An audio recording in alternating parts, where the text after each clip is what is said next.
Hi guys, this is Taruni Verma from VN Coaching Classes.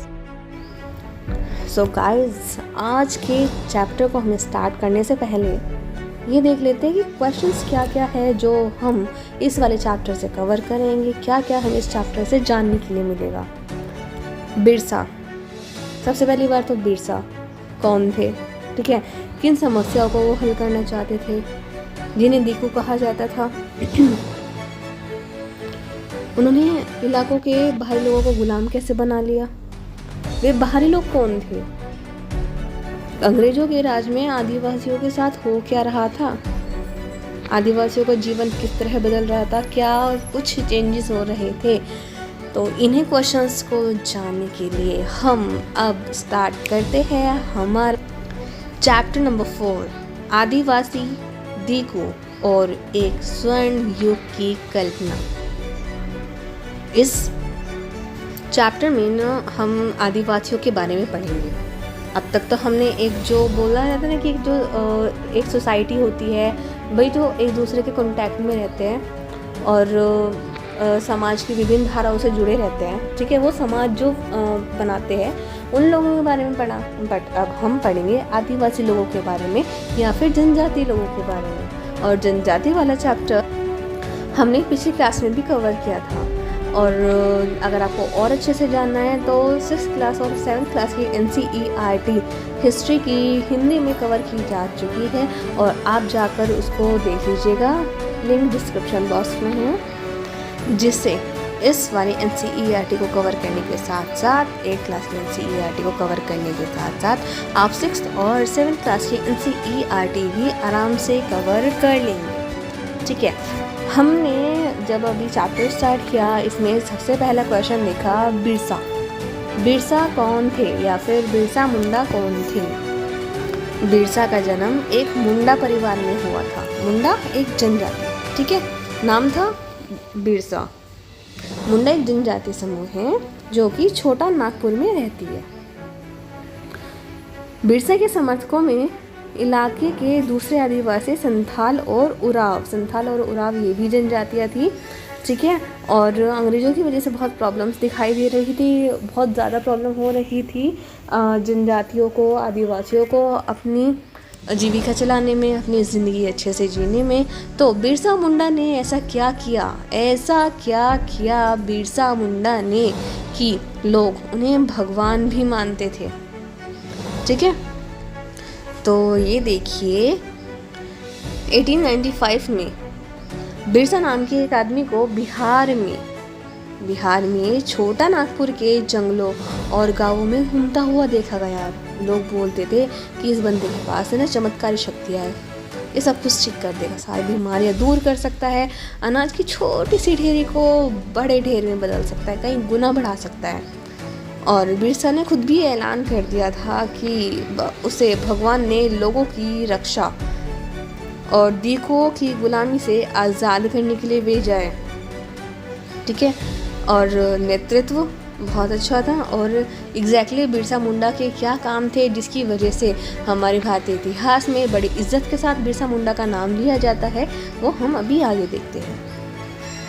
जनजातीय समूह किस तरह जीते थे। जनजातियाँ हम ऑलरेडी पिछली क्लास में पढ़ भी चुके हैं और अच्छे से उसको जानने के लिए आप पिछली क्लास की NCERT भी देख सकते हैं, जैसे कि मैंने आपको पहले भी बताया है। और अब देखते हैं कि ये झूम खेती क्या होती है। वैसे झूम खेती भी मैंने पहले इलेबरेट कर दी है पिछली वीडियोज़ में झूम खेती इलेबरेट है, तो अगर आपको देखनी है तो आप वहाँ से देख लीजिएगा।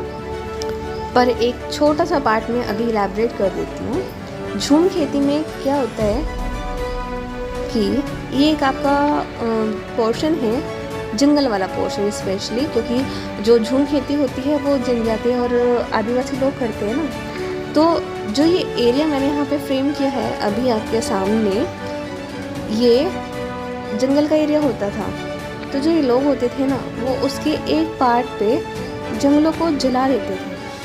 वो जलाने के बाद जब वहाँ पे आग लग जाती थी और राख बचती थी, उसके बाद ये लोग ये ठीक है, ये जल गया। और उसके बाद ये लोग जब वहाँ पे राख बच जाती थी ना, उस वाली राख को उसी ज़मीन की मिट्टी में मिला देते थे, ठीक है। और उसे अच्छे से मिलाने के बाद उसको थोड़ा सा खुरचने खोदने के बाद वो लोग यहाँ पे खेती करते थे। और जब एक टाइम के बाद इस पर्टिकुलर ज़मीन की उर्वरता या फिर उपजाऊपन इसका समाप्त हो जाता था, तो वो ज़मीन के और हिस्सों में भी यही काम करते थे। तो इसका बोला जाता है झूम खेती। और झूम खेती आज भी होती है हमारे पूर्वोत्तर प्रदेश के एक राज्य में, मतलब हमारी जो इंडिया का पूर्वोत्तर पार्ट है वहाँ पे होती है। उस राज्य का नाम क्या है? आंसर कमेंट बॉक्स में दीजिएगा। गाइस प्लीज़ आप आंसर भी कीजिएगा, जिससे मुझे ये मालूम पड़ता रहे कि जो मैं आपको बता रही हूँ वो आपको अच्छे से मिल भी रहा है और मैं और ज़्यादा अच्छे से उसको आपके सामने प्रेजेंट कर सकूँ, ठीक है। तो जो भी मैं बोलती हूँ तो प्लीज़ उसका आंसर आप कमेंट बॉक्स में लिख दिया कीजिए। कुछ लोग करते थे झूम खेती और कुछ लोग थे शिकारी और संग्राहक। बहुत सारे इलाकों में आदिवासी समूह पशुओं का शिकार करते थे, अन्य उत्पादों को इकट्ठा करके अपना काम चलाते थे, ठीक है। जंगलों को अपनी ज़िंदगी के लिए बहुत ज़रूरी मानते थे। जैसे हमारे जैसे जो लोग हैं वो लोग तो बिल्डिंग्स में रहते हैं, बट यहाँ पे लोग पेड़ों को जंगलों को अपना सब कुछ मानते हैं और उनको ही बचाने के लिए लोग काम करते थे और जंगलों में ही रहते हैं इवन अब भी। उड़ीसा के जंगलों में रहने वाला खोंड समुदाय इसी तरह का एक समुदाय था। पॉइंट बहुत इम्पोर्टेंट है यहाँ पे, कौन सा समुदाय उड़ीसा के इलाके में पाया जाता था, ठीक। इस समुदाय के लोग टोलियां बनाकर शिकार पर निकलते थे ताकि एक दूसरे को की जान पे अगर खतरा आए तो एक दूसरे को वो बचा सके, उन लोगों के लिए वहाँ प्रेजेंट रह सके हेल्प करने के लिए। और इसी बीच उन लोगों को जो भी मिलता था वो लोग उसको आपस में बांट के खा लेते थे और जंगलों से मिले फल और जड़ें खाते थे। इम्पॉर्टेंट पॉइंट अब ये है कि वे साल और महुआ के बीजों के तेल का इस्तेमाल करते थे, ठीक है। साल एक पेड़ है और महुआ एक फूल, जिसका इस्तेमाल आज भी कुछ इलाकों में करते हैं, स्पेशली जो जंगल वाले एरियाज़ हैं हमारे इंडिया के। वो काफ़ी जड़ी बूटियाँ वो लोग इकट्ठी करते थे, जंगलों से इकट्ठी हुई चीज़ों को स्थानीय बाज़ारों में बेच देते थे।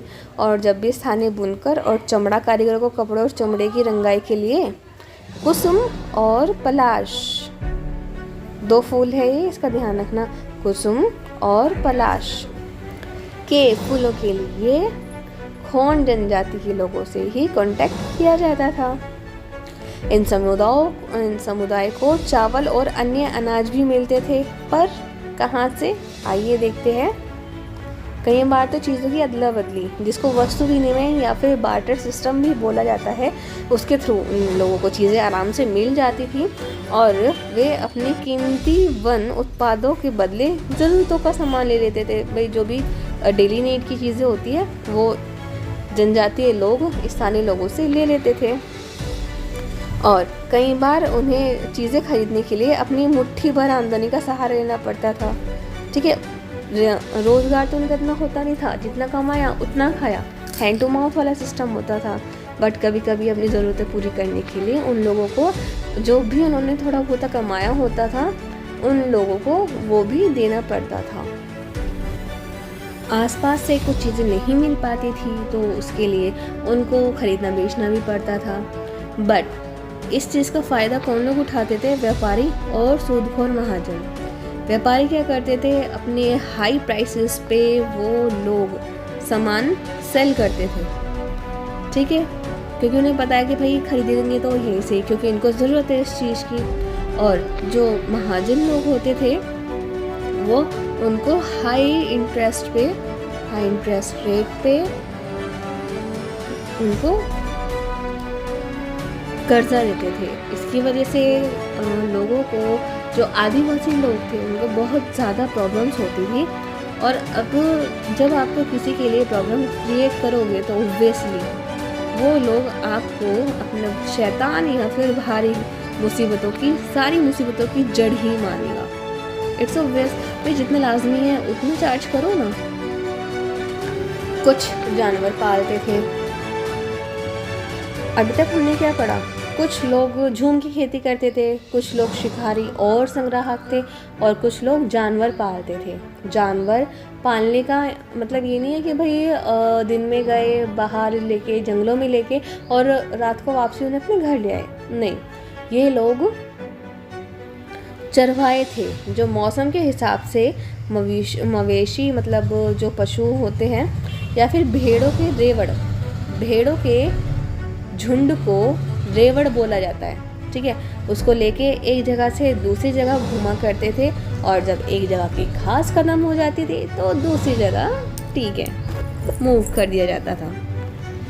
तो अब देख लेते हैं इलाके कौन कौन से थे। पंजाब के पहाड़ में वन गुर्जर, ठीक, आंध्र प्रदेश के लबाड़िया, कुल्लू के गद्दी समुदाय, और कश्मीर के बकरवाल बकरियां पालते थे, ठीक है। अगले साल बहुत अच्छे से पढ़ेंगे हम लोगों के बारे में, बट यहाँ पे जो मैंने अभी अंडरलाइन किए हैं ये वाले पॉइंट्स आप ध्यान से देख लीजिएगा, इम्पॉर्टेंट है। यहाँ पे छोटा सा नोट दिया गया है जिसमें ये बताया है कि जो जनजातीय समूह होता है ना, उनके काम करने का ना एक तरीका, एक सेट पैटर्न होता है, और इस पैटर्न को समझने से पहले मुझे अब तक लगता है कि आपने इसको लाइक और सब्सक्राइब भी कर दिया होगा अगर आप मेरे चैनल पे फर्स्ट टाइम आए हैं, और अगर नहीं आए हैं तो अगर फर्स्ट टाइम तो लाइक और शेयर तो अच्छे से कर ही दिया होगा, आई एम श्योर। सो अब देखते हैं इनका पैटर्न क्या था। इसके बारे में हमें मालूम पड़ता है 1930 से लेके 1940 के दशकों के बीच में कई साल मध्य भारत के बैंगा और खोड़ समुदाय के बीच में बिताए थे एक ब्रिटिश मानव विज्ञानी वेरियर एल्विन ने। तो उन्होंने बताया कि काम का बंटवारा कैसे किया जाता था। चैत में, मतलब महीने होते हैं ना कि चैत, बैसाख, ज्येष्ठ, आषाढ़, सावन, ऐसे करके यहाँ महीनों के हिसाब से काम बताया है कि कैसे कैसे जो आदिवासी लोग हैं अपने काम को किया करते थे। चैत के टाइम में औरतें इकट्ठा करने और बचे कुचे ठूडों को काटने जाती थी। पुरुष का अभी हम देखेंगे, ठीक है। पहले हम एक साथ है ना औरतों का देख लेते हैं। औरतें सागो, इमली और मशरूम के आदि के फल बीन खिलाती थी। बैंगा औरतें, ठीक है, बैंगा, हम यहाँ पे दो जनजातियों के बारे में पढ़ रहे हैं ना, बैंगा और खोंड समुदाय।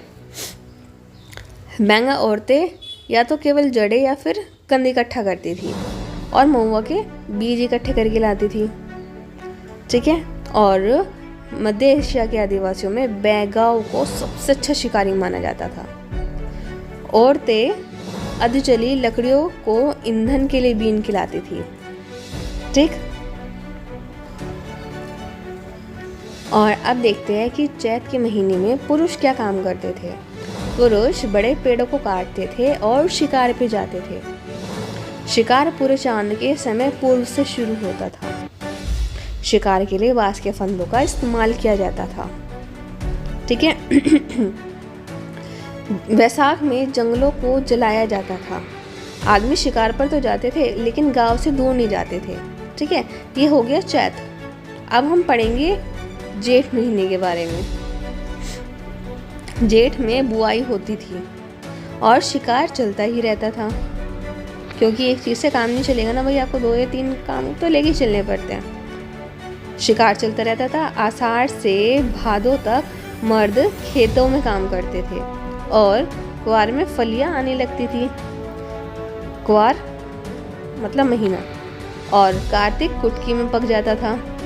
अगहन में सारी फसल तैयार हो जाती थी और पोस में फटकन किया जाता था। नाच गाना और शादियाँ भी पोस के महीने में की जाती थी।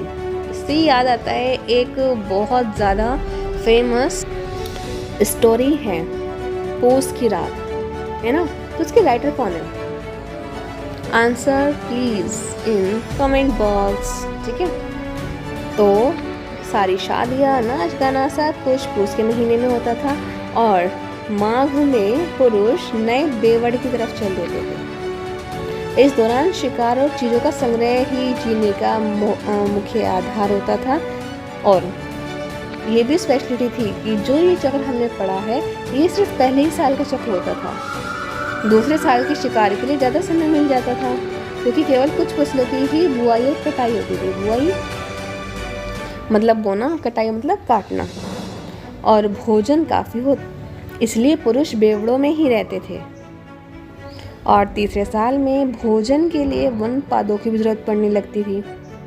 ये हमें कहाँ से मिला है? इस इंफॉर्मेशन की सोर्स है ये, आप देख लीजिएगा। अभी हमने एक वर्ड पढ़ा है बेवड़। इसका मीन क्या है? मध्य प्रदेश में घुमंतु खेती के लिए इस्तेमाल होने वाला शब्द बेवड़ कहलाता है। कुछ लोग एक ही जगह खेती किया करते थे। 19वीं सदी से पहले बहुत ही सारे जनजातीय कबीले एक जगह टिककर खेती करने लगे। बार बार जगह बदलने की बजाय वो लोग है ना साल दर साल, मतलब सालों के बाद भी एक ही जगह टिक के खेती करना पसंद करते थे। हलों का इस्तेमाल करने लगे और धीरे धीरे उन्हें ज़मीन पर अधिकार भी मिलते जा रहे थे। बहुत सारे समुदायों में छोटा नागपुर के मुंडाओं की तरह ज़मीन पूरे कबीले की संपत्ति होती थी। ठीक है, इसके बारे में हमने पिछली क्लास के NCERT में भी पढ़ा है।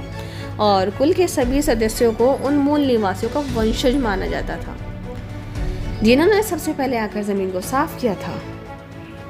लिहाजा ज़मीन पर सभी का बराबर हक होता था, बट फिर भी कभी थोड़ी गड़बड़ हो जाती है तो कुछ लोग ज़्यादा ताकत इकट्ठा कर लेते थे और खुद को उसका मुखिया बनाया जाता था, और जो बाकी लोग होते थे उसके अनुयायी हो जाते थे, मतलब जो उसको फॉलो करने वाले होते थे।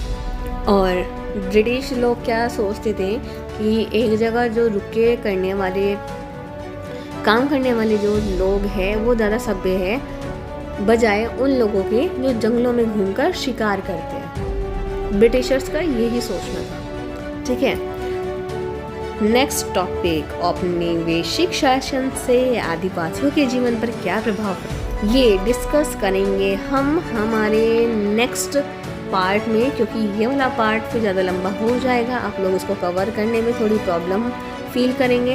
ठीक है, तो till then please do like, do share, do subscribe and thank you so much.